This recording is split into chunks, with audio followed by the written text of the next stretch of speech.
take a look at our GDP. And if you look at that, if you look at our productivity, if you look at the fact that people in 10 years essentially haven't had a raise, or people are going down instead of up, the jobs, a lot of temporary jobs, people are working temporary jobs and jobs that they don't want instead of jobs. Our economy is doing horribly. Donald Trump feeds the same red meat to his followers every single time. How China's eating our lunch, how we're being mercilessly beaten to economic pieces by every country in the world, save maybe for the Fiji Islands, and how easy it will be to deport 11 million undocumented immigrants and not have it show one tick on the overall economy. With Iowa just 3 weeks away, those who deal in such facts and figures are getting louder in their call of shenanigans on Trump when it comes to actual economic policy. Most agreeing if enacted, the word disaster would not be strong enough. Break out the ledgers. Let's deal with this head on. No one understands the ramifications better than the syndicated columnist read on the electronic pages at Newsmax.com, professor of business and economist at the University of Maryland, Peter Morici, joined by another who can put it all into simple English. Veteran economist, veteran of Wall Street, author of The American Dream Under Fire, Steve Beaman. Gentlemen, thanks for joining us. Let's get to work. Peter, Mark Zandi, chief economist for Moody's Analytics, says, and I quote, "If Trump's policies were enacted, it would be some form of disaster for the economy. If you force 11 million undocumented immigrants to leave in a year, you would be looking at a depression." Yay or nay? Nay. Simply, he won't be able to deport 11 million people. It's not going to happen. Will he deport more people than Barack Obama? Yes. If that happens, I don't think it's going to be a disaster. There's certainly, according to the Zeisman, a shortage of workers. I don't believe that. We have 7 million men between the ages of 25 and 64 who won't go to work. They'll have to be coaxed to work. The reality is wages would go up. These immigrants are depressing wages. So some deporting of immigrants is likely to happen, and I don't think it would be the end of the world. Steve, let's look at something else said in the same article in Politico. Donald Trump arguing for imposing big tariffs on goods imported from Mexico, China, and elsewhere. He's talked about that at almost every stop. Here we have Mark J. Perry, a professor at the University of Michigan, Flint, scholar at the American Enterprise Institute. Quote, "It's a common mistake that people who don't really understand economics make, that this would somehow be a tariff on exporters." He, too, is saying that Trump's policies are all wrong. Yay or nay?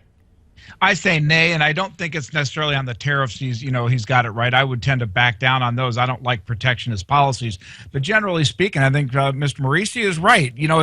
He's not going to deport 11 million people. Wages will go up, and one of the comments made oftentimes is Americans don't want these jobs.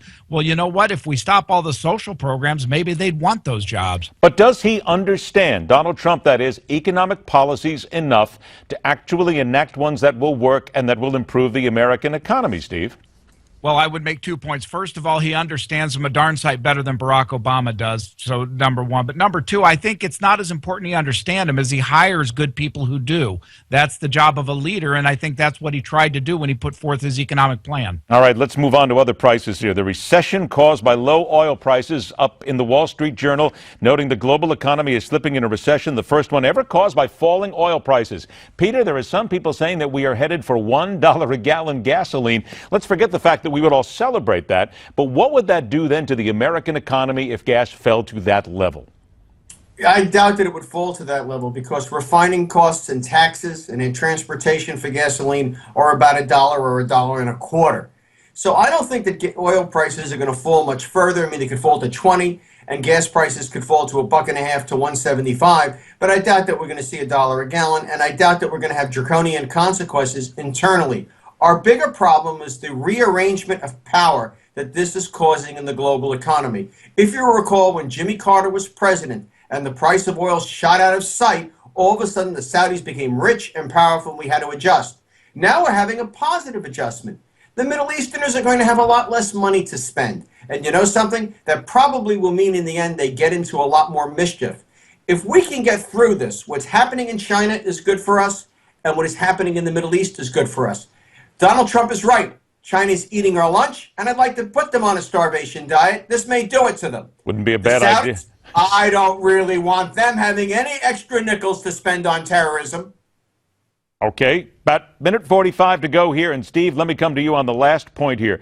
The Federal Reserve, according to John Williams, president of the San Francisco Fed, he told reporters in a speech over the weekend in Santa Barbara, the Fed is set to raise U.S. interest rates 4 times this year as long as the U.S. economy continues to grow. And some are saying that was in the plan all along. That was baked in the cake. You've got to continue to raise the interest rates. There's no other way.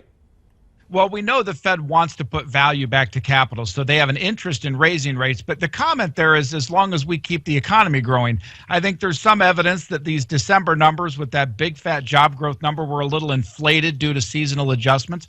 I'm not sure the economy is as strong as the Fed would want before they go through a lot more rate hikes. I think it's up in the air. So I think it's prognosticating in the future that they're not going to do it, is my bet. So, Peter, about 45 seconds I have left here. By the time we get to December of this year, do you think that we will see a Fed that will have raised the rates 4 times this year, or maybe just once or twice? Where do you think we're heading? Well, I think most certainly once or twice, but it really depends on what happens abroad and whether it causes panic in financial markets. Right now, what has happened is to be expected. The question is whether that continues. I mean, if the Dow Jones keeps falling day after day after day, the Fed won't be able to raise rates. The U.S. economy is fundamentally sound. The question is, does it get pulled down by these foreign economies? And it's largely a psychological problem because there's no reason to link U.S. stocks to conditions in China alone. I think we can get through this, and we'll just have to wait and see. But I think we'll raise it a couple of times. And it wouldn't be bad if we had 50 cents a gallon gasoline. No, I'm sorry. I was really just way off on a tangent there. Peter, believe me, after what we've been through the last 10 years, I'll take $1.50. Peter Morici, Steve Beaman, gentlemen, thanks so much for joining us and putting some actual facts to what's going on financially. All right, one of the most reliable methods of ferreting out potential mass killers, even sexual deviants, is finally getting the attention it deserves. We've known all about it for years. But now the FBI is getting involved. That's next when we continue right here on The Hard Line.